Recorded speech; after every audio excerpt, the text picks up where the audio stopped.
Dubois County, a number of concerned residents are being summoned to court. This after a continued battle on a proposed construction project. Haley Kirby explains the latest on the Mid-States Corridor project.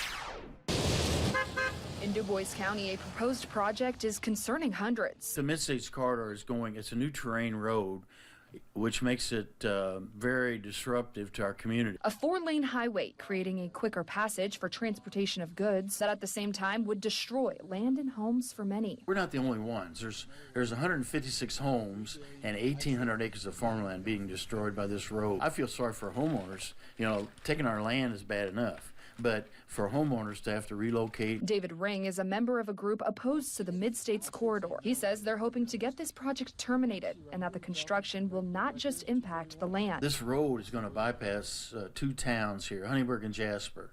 Well, if you don't have anybody going through town, what's that going to do to the small downtown businesses? I mean, it really is going to hurt them. He says it makes no sense when there's already a highway that leads to the same destination less than a mile from the proposed project. 231 is currently, they did a study not too long ago, 25% used, the current 231 road.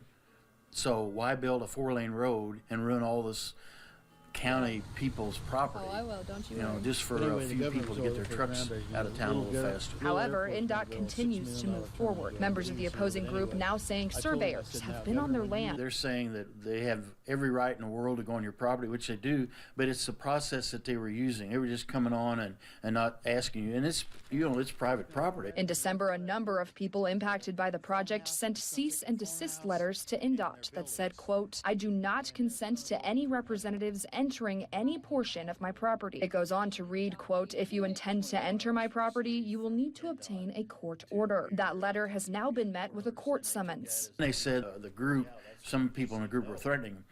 There was never anybody threatening any surveyor. The only thing threatening was to say no. Members of the opposing group say they're not backing down. I have no idea how long this is going to take, but we're in it for the long haul. Let's put it like that. It's not going to be, oh, this upsets me, I'm quitting. No. This was expected, by the way. Residents who were summoned will now have to appear in court to work through that issue with INDOT. And we'll continue to update you as we learn more about that Mid-States Corridor project.